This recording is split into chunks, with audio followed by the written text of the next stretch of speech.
और सबसे पहले आपको बताएं, ईरान के नए रहबर मौज़म आयतुल्लाह मुज्तबा खामनेई का पहला पैगाम सामने आ गया। सरकारी टीवी पर नशर होने वाले पैगाम में मुज्तबा खामनेई ने शुहदा के खून का बदला लेने का ऐलान किया है।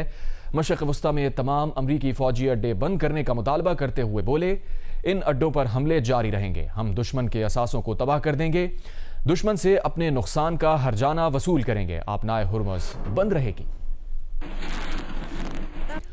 अमरीकी सदर डोनाल्ड ट्रंप ने कहा है कि वो कभी ईरान को एटमी हथियार हासिल नहीं करने देंगे। सोशल मीडिया पर बयान में ट्रंप ने कहा, ईरान को बदी की सल्तनत करार दिया और कहा, अमरीका दुनिया भर में तेल पैदा करने वाला सबसे बड़ा मुल्क है। जब भी तेल की कीमतें बढ़ती हैं, अमरीका बहुत पैसा बनाता है, लेकिन सदर की हैसियत से उनके लिए ज़्यादा अहम बात यह है कि ईरान को मशरिक़ वस्ता और दुनिया को तबाह करने से रोका जाए। अमरीकी जरीदे एक्सियोस के मुताबिक सदर ट्रंप का ईरान से जंग अगले 3-4 हफ्ते जारी रखने का इरादा है, जिसके बाद वो अगले इक़दामात का कोई फैसला करेंगे। इसी दौरान अमरीकी जरीदे एक्सियोस के मुताबिक ट्रंप के मुशीरों ने ट्रंप को खबरदार किया है कि अगर ईरान ने आपनाए हुर्मुज़ की बंदिश का सिलसिला जारी रखा तो वो जंग को तूल देकर तेल की कीमतों को नाकाबिले बर्दाश्त हद तक पहुंचा देंगे।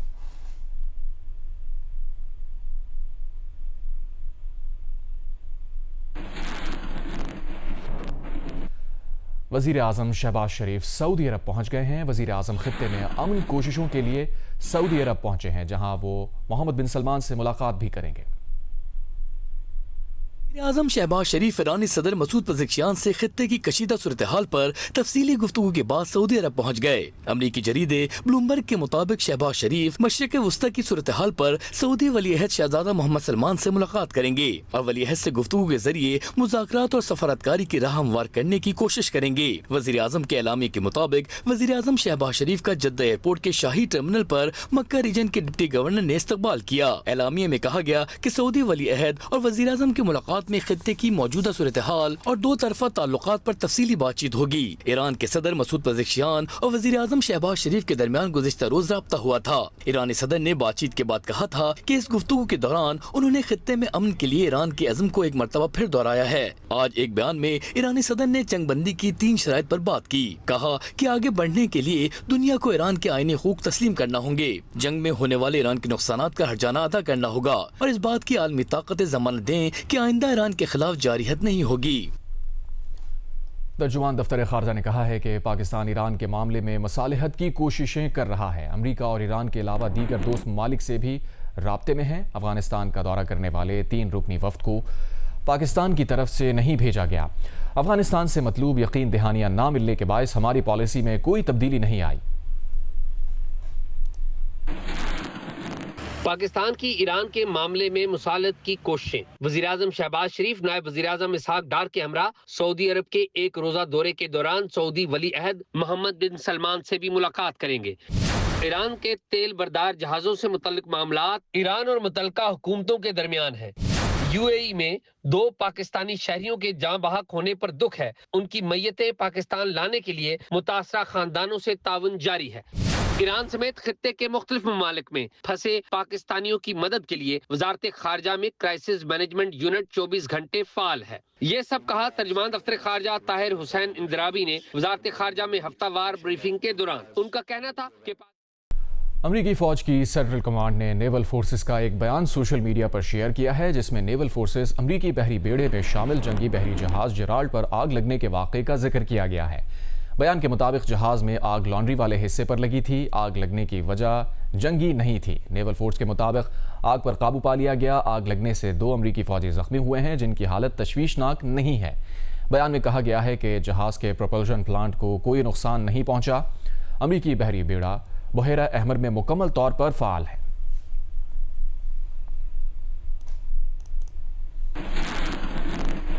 ईरानी कौमी सलामती काउंसिल के सेक्रेटरी अली लारीजानी ने खबरदार किया है कि अमरीका ने ईरान की बिजली तंसीबात को निशाना बनाया तो पूरा खित्ता अंधेरे में डूब जाएगा। अली लारीजानी ने कहा है कि ट्रंप ने दावा किया है कि 1 घंटे में ईरान के बिजली नेटवर्क को ख़त्म कर सकते हैं, लेकिन ऐसा नहीं किया। अगर ट्रंप ऐसा करते हैं तो पूरे खित्ते में आधे घंटे से भी कम वक्त में अंधेरा छा जाएगा और अंधेरा हिफाजत के लिए भागने वाले अमरीकी फौजियों का शिकार करने का काफ़ी अच्छा मौका फराहम करता है।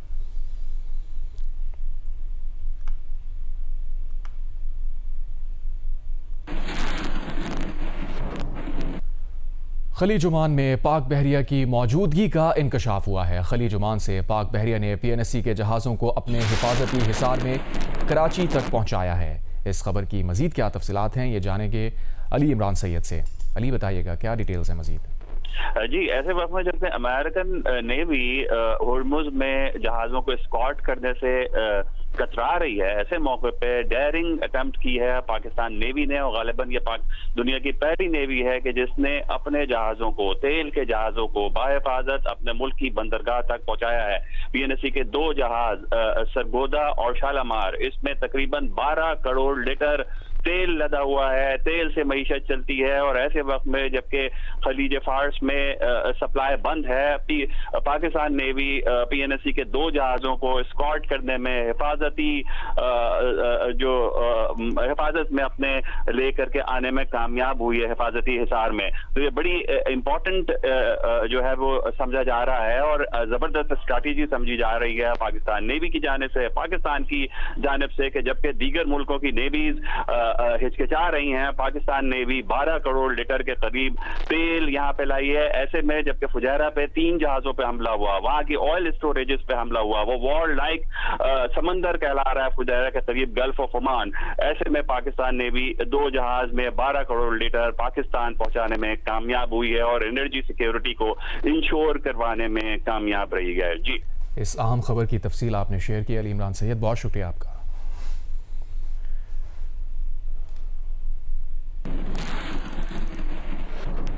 सिंध हुकूमत ने यौमुल कुद्स और मुतवक्के जुमतुल विदा के मौके पर आज सूबे भर में आम तातील का ऐलान कर दिया। जुमा 13 मार्च को सूबे में तमाम सरकारी दफातर और तालीमी इदारे बंद रहेंगे।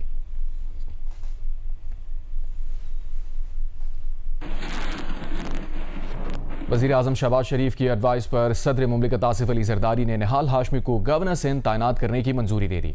MQM पाकिस्तान को इस फैसले पर शदीद तहफ़्फ़ुज़ात हैं। फारूक सत्तार का कहना है कि अब हमारा हुकूमत में रहने का कोई जवाज़ नहीं रहा। सुबुकदोश गवर्नर कामरान खान टिसूरी की निहाल हाशमी को मुबारकबाद, कहा वो सदर पाकिस्तान आसिफ अली जरदारी, वज़ीर आज़म पाकिस्तान शहबाज शरीफ और फील्ड मार्शल सैयद आसिम मुनीर के शुक्रगुजार हैं। सिंध के सियासी मंजरनामे में हलचल। वफाकी हुकूमत ने मुस्लिम लीग नून के सीनियर रहनुमा निहाल हाशमी को गवर्नर सिंध तैनात करने की समरी सदर आसिफ जरदारी को भेजी, जिसे मंजूर कर लिया गया। निहाल हाशमी इस्लामाबाद से कराची पहुंच गए। बदस्ते वज़ीर आज़म पाकिस्तान शहबाज शरीफ साहब और कायद पाकिस्तान मोहम्मद नवाज शरीफ साहब की इनायत है और मैं इस मौके पे सदर पाकिस्तान जनाब आसिफ जरदारी साहब का शुक्रगुजार हूँ। मैं एक आइनी गवर्नर हूँ, जो आइन के मुताबिक मेरे फ़राइज़ होंगे उसके मुताबिक मैं अपने जिम्मेदारियों को अदा करूँगा। MQM पाकिस्तान के सीनियर रहनुमा फारूक सत्तार ने इस अचानक तब्दीली पर शदीद तहफ़्फ़ुज़ात का इजहार करते हुए कहा कि MQM को इस फैसले पर एतमाद में नहीं लिया गया। वाज़ेह तौर पर हमें पैगाम दिया है वफाकी हुकूमत और वज़ीर आज़म ने कि उन्हें अब हमारी ज़रूरत नहीं है, और उन्होंने तो अपनी तरफ से हमें खैरबाद कह दिया। अब लाए अमल हमारा यही होना चाहिए कि हमें इस मसले को अपनी रेड लाइन बनाना चाहिए और फिर फौर हुकूमत से अलहदा होकर हुकूमत को खैरबाद कह देना चाहिए। गवर्नर कामरान टिसूरी ने नामजद गवर्नर सिंध निहाल हाशमी को मुबारकबाद देते हुए कहा कि कोई किसी ओहदे पर हमेशा नहीं रहता। मैं मुबारकबाद देता हूं निहाल हाशमी भाई को कि वो आए और ये जो सारे काम इनिशिएटिव्स हमने इस 4.25 सालों में गवर्नर हाउस में किए हैं, इसे जारी और सारी रखें। तर्जुमान MQM के मुताबिक क़यादत इस फैसले पर जल्द अपना लाहेमल तय करेगी। सीनियर वजीर सिंध शर्जील इनाम मेमन का कहना है कि मुआहदे के तहत गवर्नर सिंध का ओहदा मुस्लिम लीग नून के पास होना था। उन्होंने अपना गवर्नर लगाया। नए गवर्नर को मुबारकबाद देते हुए उन्होंने कहा, पहले भी गवर्नर से ताउन किया, आइंदा भी करेंगे। गवर्नर का ओहदा जो था वो PMLN के पास होना था और PMLN ने अपना गवर्नर लगाया है, तो नए गवर्नर आए, हम उनको भी वेलकम करते हैं। और हमारा किसी से कोई जो है इख्तलाफ, सियासी झगड़ा, लड़ाई किसी से नहीं है। ये प्राइम मिनिस्टर का स्वाबदीद इख्तियार है कि किसको लगाए। अगर पीपल्स पार्टी का कोई अपना गवर्नर कोई आना होता तो आप बोलते कि पीपल्स पार्टी ने किसी को हटवाया है, लगवाया है। PMLN की लिए जो शुरू में जो हमारा एक गवर्नमेंट एक उन्होंने अपनी फॉर्म की थी, उस पर उनकी अपनी चीज़ें थी, वो पहले लेते अब लेते, PMLN का अपना फैसला है उसका, it's nothing to do with us. Islamabad high court ने बानी PTI को इलाज के लिए जेल से निजी अस्पताल मुंतकिल करने की इस्तदा मुस्तरद करते हुए तिब्बी मुआयने के लिए मेडिकल बोर्ड तश्कील देने के अहकाम जारी कर दिए। इस्लामाबाद हाई कोर्ट के जस्टिस अरबाब मोहम्मद ताहिर और जस्टिस खादिम हुसैन सोमरो पर मुश्तमिल 2 रुकनी डिवीजन बेंच ने बानी PTI को निजी अस्पताल मुंतकिल करने की दरख्वास्त हिदायत के साथ निपटा दी। अदालत ने पिम्स और अल-शिफा आई ट्रस्ट के डॉक्टर्स पर मुश्तमिल बोर्ड तश्कील देने का हुक्म दिया, तहम जाती मुआलिजीन को मेडिकल बोर्ड में शामिल करने की इस्तदा मुस्तरद कर दी। अदालत ने करार दिया कि जेल रूल्स के मुताबिक फैमिली को आगाह किया जाए और लार्जर बेंच के फैसले के मुताबिक वुकला और फैमिली से मुलाकात करवाई जाए। डॉक्टर नदीम कुरैशी फैमिली के साथ राब्ते में रहे। दौरान समाज सरदार लतीफ खोसा ने दलाइल दिए। बानी PTI अक्टूबर से दाएं आंख की बिनाई मुतासिर होने की शिकायत कर रहे हैं। अडयाला जेल के डॉक्टर्स इस मामले को नॉर्मल लिया, उन्हें फौरी शिफा इंटरनेशनल अस्पताल मुंतकिल किया जाए। एडवोकेट जनरल इस्लामाबाद ने कहा बानी की सेहत तसल्ली बख्श है, उनका बेहतरीन इलाज हो रहा है। साथ रिपोर्टर अवैस यूसुफजई के साथ कुरतुलैन साजिद, जियो न्यूज इस्लामाबाद। पेट्रोल और डीजल के बाद मुल्क भर में LNG की कीमतों में 22% इजाफा कर दिया गया। उगरा ने मार्च के लिए LNG की कीमतों का नोटिफिकेशन जारी कर दिया। सुई सदरन सिस्टम पर LNG की कीमत $2.26 जबकि सुई नदरन सिस्टम पर $2.22 फी MMBTU बढ़ा दी गई।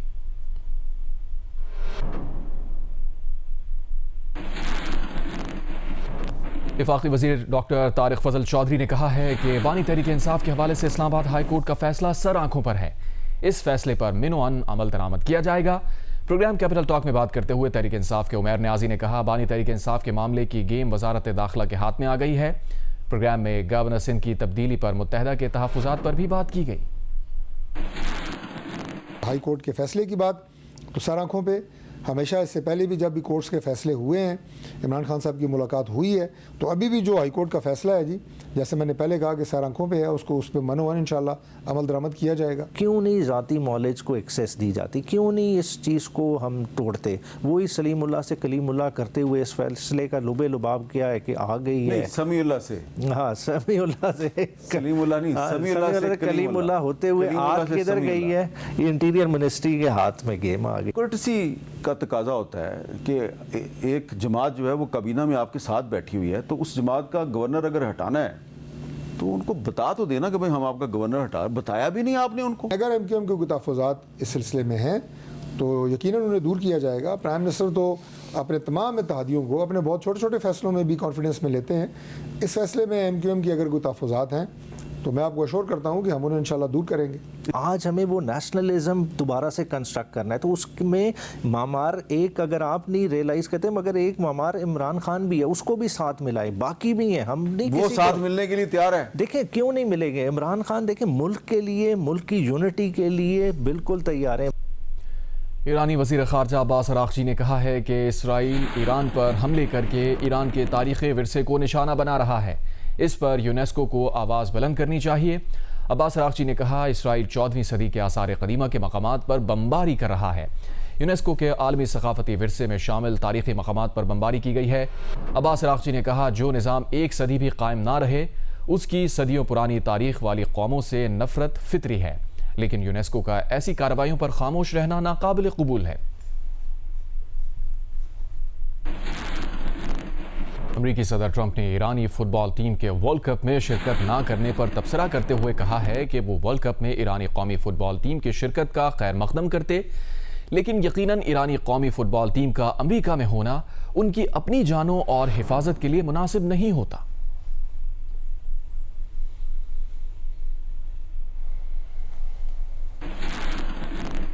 रमज़ान उल मुबारक के आखिरी अशरे के आगाज़ होते ही मुल्तान के बाज़ारों और मार्केट्स में नमाज तरावी के बाद ख़रीदारों का रश बढ़ गया है और रश से ताजिर हजरात भी काफ़ी खुश नज़र आ रहे हैं। जौदत नदीम की रिपोर्ट। आखिरी अशरे का आगाज होते ही बाजारों में ईद उल फितर की तैयारियों का रंग नुमाया होने लगा है। बाजारों और मार्केटों में हर तरफ खरीदारी करते हुए लोग ही लोग नजर आ रहे हैं। खरीदारों में हमेशा की तरह खवातीन और बच्चे बढ़ चढ़ कर हिस्सा ले रहे हैं। मैं तो चूड़ियाँ खरीदने आई थी और मेरे सारे पैसे चूड़ियों पे ही खर्च हो गए हैं, तो अब मुझे लगता है बाकी शॉपिंग के लिए दोबारा पैसे लेके आने पड़ेंगे। फिलहाल मैंने अपने लिए तो कुछ भी नहीं लिया, मैं अपनी फ्रेंड्स के लिए शॉपिंग करने आई थी। अपनी फ्रेंड्स के लिए मैंने ईदी लेनी थी और अभी तक उनमें से सिर्फ मैंने 2 फ्रेंड्स की ईदी ली है और उसी में मेरे पैसे खत्म हो गए।